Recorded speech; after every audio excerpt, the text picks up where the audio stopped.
तिर्की को ऐसा लगता है कि भारतीय जनता पार्टी के कार्यकर्ताओं को वो आसान टारगेट समझ रहे हैं, तो उनकी गलतफहमी दूर करने के लिए भारतीय जनता पार्टी के कार्यकर्ताओं ने भी कमर कस रखा है। आए दो दो हाथ कर देख ले, और उनका जहां तक जो मंशा है, उनकी मंशा हमारे कार्यकर्ता निश्चित रूप से पूरा कर देंगे। झारखंड में केंद्रीय जांच एजेंसियों के दबिश बढ़ती जा रही है, उनकी कार्रवाई का दायरा बढ़ते जा रहा है। पूजा सिंघल से शुरू हुई यह कार्रवाई अब मुख्यमंत्री हेमंत सोरेन तक पहुंच गई है। ईडी के द्वारा अवैध खनन मामले में मुख्यमंत्री सोरेन को समन जारी किया गया था। हालांकि वो पूछताछ के लिए उपस्थित नहीं हुए, उन्होंने पूर्व निर्धारित कार्यक्रमों का हवाला दिया था। 2 दिन पूर्व की अगर बात करें तो राज्य में कांग्रेस के 2 विधायकों के घर पर, वहीं कुछ अधिकारियों और इन नेताओं के करीबियों के घर पर इनकम टैक्स और ईडी की छापेमारी हुई थी।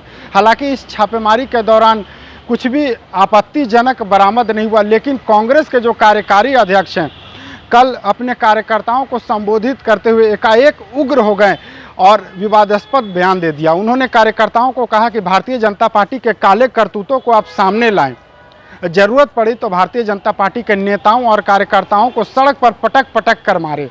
आज तक खुला नहीं है, लेकिन यही महामहिम राज्यपाल रायपुर में जाकर के जिस तरह का भाषा का प्रयोग किया है, ये कतई माफ करने लायक नहीं है, कतई माफ करने लायक नहीं है। इस बात को समझना, ये 2 तरह का नहीं चलेगा। पूरे चीजों को हम जांच के विरोध में हम लोग नहीं है, हम लोग हमेशा भ्रष्टाचार के खिलाफ में है। आप जांच करना है, जांच करिए, लेकिन अगर राजनीतिक प्रतिशोध में अगर झारखंड में करोगे तो कुचल दिए जाओगे, कुचल दिए जाओगे। इस बात को जानना। इसलिए आज मैं आप सभी लोगों को अपील करता हूं, ये कोई साधारण या चुनावी सभा नहीं है, ये तुम्हारा केवल साधारण धरना प्रदर्शन नहीं है।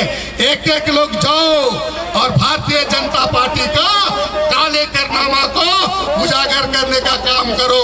जरूरत होगा तो पटक पटक के मारने का भी काम करो। इस बात को समझना।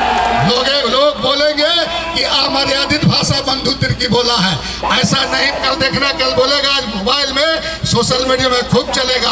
अमर्यादित भाषा को उपयोग किया है, बंधु तिर्की ऐसा है वैसा है। 6 लाख का भुक्तभोगी विधायक भी चला गया, बता रहे 6 लाख में समझ लो।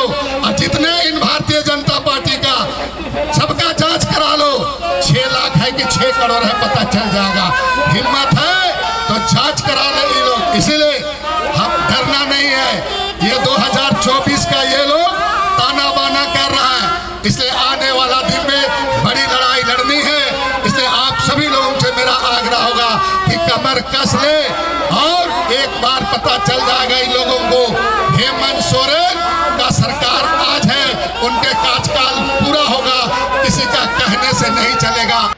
बंधु तिर्की जो कांग्रेस के कार्यकारी अध्यक्ष हैं, पूर्व में मंत्री रहे हैं, मांडर के पूर्व में विधायक रहे हैं, उनके द्वारा दिए गए इस बयान के बाद भाजपा के जो प्रदेश प्रवक्ता, उन्होंने कहा कि अगर बंधु तिर्की को लगता है कि भाजपा के नेता और कार्यकर्ता सबसे कमज़ोर है तो वो आकर 2-2 हाथ कर ले।